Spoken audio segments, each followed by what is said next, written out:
Hello, everyone, and really warm welcome to you to this event. We hope this will inspire you to dig more into the wonderful field of AI, especially in the context of cybersecurity. So, our good partners, FTCCI, who've been really very good in helping us organize this event, and our Cybersecurity Center of Excellence. You will meet a few of our startups today and people from our community. And this is, of course, to bring people together so that they can interact, the sparks can fly, and a lot of good collaborations can happen. That's the whole intention of forums like this, AI and all, but it will leave you with many good ideas. So that is one thing. So cybersecurity, this AI has been used in both adversarial way and in a beneficial way for cybersecurity. They are using it to generate more and more dangerous malware, as well as using it to protect it from more dangerous malware. So it's a constant war that is going on, whether it is in threat detection or threat mitigation or identity and access management or device fingerprinting. You'll find that there are numerous applications of this, and this research will go on and on. And there are many unique challenges to AI. For example, in AI, it's not that easy to unlearn. You can learn, but not that easy to simply delete a few records from the database and say unlearn or something like that. So there are the unique challenges, and we are part of this whole event is a part of that overall global AI summit that is happening on 5th and 6th, which is there from tomorrow and day after. So we hope that Bhavesh Mishra Garu, who's the Deputy Secretary of IT and Industries, will be able to join, but he has some pressing work and he could not join us. But nevertheless, in this event, I hope you'll be able to explore many different areas. We have expert groups, panelists, and even masterclass, as well as startup showcase we have that is there. And your ideas are most welcome. So just a very brief on CCOE. Who are we? We are the Cybersecurity Center of Excellence, part of DSCI, and in close collaboration with Government of Telangana. And we are engage, innovate, and scale is our tagline. And what we do is we have 5 stakeholder pillars. The first one is that of industry, the tech industry, and it's large, medium, small, all the tech companies which engage in cybersecurity, which deliver cybersecurity products, platforms, services, and all.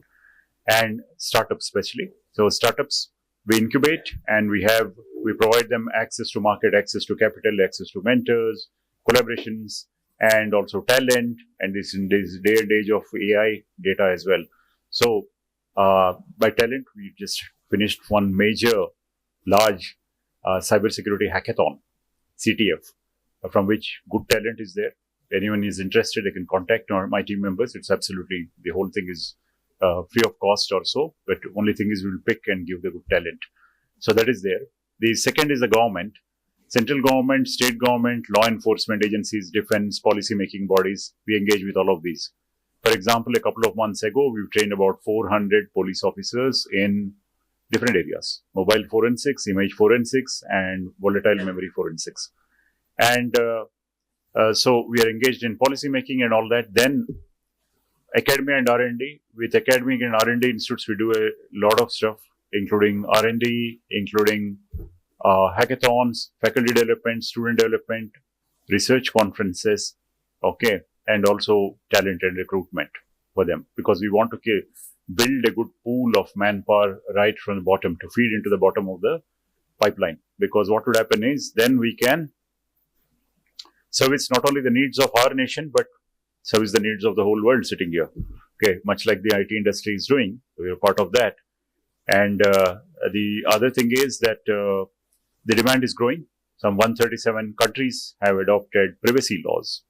So in order to service, we can do that. 137 countries can service. And any one of our companies doing business with any one of these 137 countries and dealing in personal data would certainly need to comply to this. So that is just one example. Whereas in every area, that's the same. For example, IoT security. Past 3 years have seen 6 standards being released. Okay, so who's going to cater to all of this? So that is the thing. So we are engaged there. Then user enterprises. By user enterprises, I mean all these ones like BFSI, banking, pharma, retail, e-commerce companies, and all of these, which are the user side of the industry. They have tech teams, but it is not that they are selling any cyber products or services, tech products or services. They are the consumers, they're users of cybersecurity products and services. So there, we do various things. I mean, for example, we do trainings, we run use case clearinghouse workshops, okay, wherein we extract the critical use cases out of them and then pass them on to the tech industry so that they can build superior products and solutions. We bring them together. Okay, so they are very, as overall consumers of cybersecurity products and services, they're very important stakeholder. Then the last but not the least is collaborations. So we're very rich in collaborations. We don't, believe that we can do everything in the world by ourselves. We need to collaborate in order to scale up, get the speed and scale what is required. And also, many of these international collaborations, they help us fast track several things. For example, say 5G was introduced just last year or so, 2 years back in our country, but they had it from a long time. Similarly, privacy laws, GDPR and all were introduced only last year, whereas they had it from 6-7 years. So there are a lot of practical learnings we can get from all of these things. So that is the thing. That's why we bring this. So we've tied up with various entities and organizations, ranging from Israel to Hague Security Delta, Hague Center for Strategic Studies, City of London Corporation, with whom we held one very major event on cyber insurance, okay, a few years ago. Okay, and these are big collaborations. So in that manner, my team would be more than happy to help you out with it. There is one Indo-Dutch cybersecurity school coming up later. Also, this is a very brief glimpse of all the people whom we have trained. Okay, thousands of professionals, MOUs signed across the board with various bodies, with academic institutes and so on. At least a dozen international collaborations. I think this figure is slightly old, yeah. Research papers and 45 plus startups incubated with us. Okay, so all these learnings we wish to pass on to you, all the key things which are there. For example, if someone has an idea, a question on how zero trust architecture is implemented, well, you'd have a lot of experts. We don't claim to have all the expertise within our own team itself, ranging from hardware security to cloud security to every area, but we will help, we will facilitate so that the experts come together. Okay, so that is the researchers come together. Okay, these are our focus areas as any industry body should be having. So why did we put up this career map for cybersecurity? Is because just to let you know that where we pitch our programs. At the top, you would have board level concerns, risks, and so on. Okay, at the bottom, you would have more technical stuff, right? So many technical areas and all. And in the middle, you have various paths which are there, like consulting, like architecture, like risk management, different areas are there of cybersecurity. So this is what we map it to. Yeah, next. So the growing field of data privacy. So this is not very well known or not many people are aware, but this is going to grow. Okay, so we have something called, so there are laws, of course. The government passes law, but how do you implement the law? Okay, across the length and breadth of an organization, how do you implement law? You may have very strong cybersecurity and very poor privacy. That is quite possible. Okay, because you did not take care of many of the things. What those are, you need to attend our sessions to find out.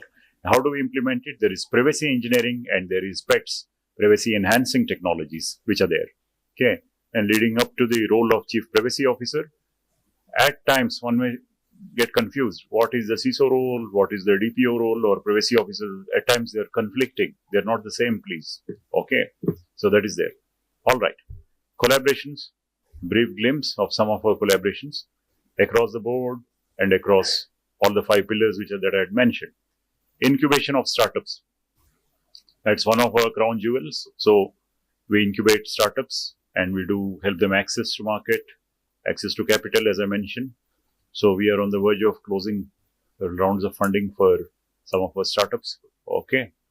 So latest one, can't reveal the name, $5 to $6 million of funding. Okay. It's getting closed right now. Okay. So event program participation. Yeah. So you can engage with us in various ways. One is event and program participation, corporate engagement, incubation, and so on. If you're it depends on the stakeholder you are. For example, if you're an academic institute, it will be different from if you're a corporate, it will be different from if you're a startup or a GCC. Okay. Here are contacts. You must definitely follow us. Okay. To get more updates and all that through our channels, through our social media networks, and in being in touch with us so that you can gain the maximum out of this to further your career, no matter which level you are at. Okay, CISOs phone us, the students phone us, these people, professionals are there. They are all the time looking for more and more opportunities and all. So this is a growing field, and all of us are learning at the same time. So this is one such offering. I hope you make the most of it. Thank you very much. All the best. To stay informed about the startup ecosystem, subscribe to My Startup TV.